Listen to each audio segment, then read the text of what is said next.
शुरू से मैंने सोचा था कास्ट जैसे सेंसिटिव टॉपिक को ना ही टच करो तो अच्छा है, बट देन लोगों ने इतने सारे कमेंट्स और डीएम किया कि आखिरी में मुझे ये वीडियो बनानी पड़ रही है। तो एक भाई ने सवाल किया था, आदिवासी का तात्पर्य आदिकाल से रहने वाले लोगों से होता है, तो अगर सदियों पुरानी कुर्मी समाज आदिवासी नहीं है तो 19वीं सदी में आई क्रिश्चियन सोसाइटी आदिवासी का दर्जा कैसे पा गई? तो बात ऐसा है, क्रिश्चियनिटी इंडिया में 52 AD में स्टार्ट हो गई थी, सेंट थॉमस द अपोस्टल के अराइवल के बाद। एडी, जिसको हम लोग एनो डोमिनी बोलते हैं, कोई फिक्स डेट नहीं है, बट अर्ली रोमन एम्पायर और क्रिश्चियनिटी की स्टैब्लिशमेंट का एक सिग्निफिकेंट साल है। और 16th सेंचुरी में जब यूरोपियन मिशनरी का इन्वॉल्वमेंट हुआ तो उन्होंने देखा कि क्रिश्चियनिटी इंडिया में काफी पहले से थ्राइव कर रही है।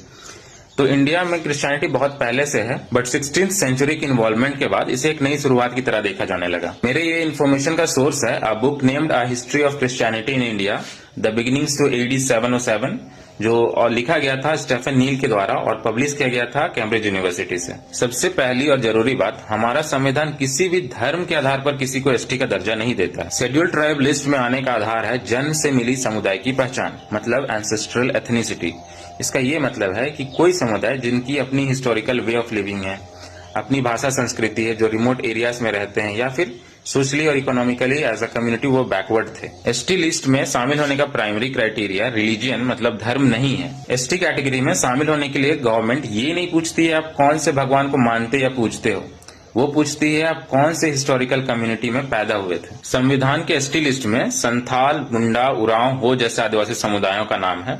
इस लिस्ट में कहीं भी क्रिश्चियन या हिंदू धर्म का नाम नहीं है। झारखंड या नेबरिंग स्टेट्स में कई आदिवासी समुदायों ने क्रिश्चियनिटी को अपनाया है, लेकिन क्रिश्चियनिटी अपनाने से या किसी धर्म को अपनाने से उनकी आदिवासी पहचान या कम्युनिटी DNA तो खत्म नहीं हो जाती ना। बहुत सारे आदिवासी समुदाय ने क्रिश्चियनिटी में कन्वर्ट इसलिए किया क्योंकि क्रिश्चियन मिशनरीज ने उनको हेल्थ सर्विसेज और एजुकेशन का एक्सेस दिया, which were otherwise unavailable remote areas में। आज आप इंडिया में कहीं भी चले जाओ, Christian schools and colleges are one of the best in my opinion, क्योंकि मैंने भी उन्हीं स्कूल कॉलेजेस से पढ़ाई की है। चलिए इसे एक फैमिली नेम से समझते हैं। अगर कोई बच्चा सिंह परिवार में पैदा लिया है और वह हिंदी की जगह में इंग्लिश बोलना सीख जाता है, तो इससे उसकी फैमिली नेम चेंज होगी क्या?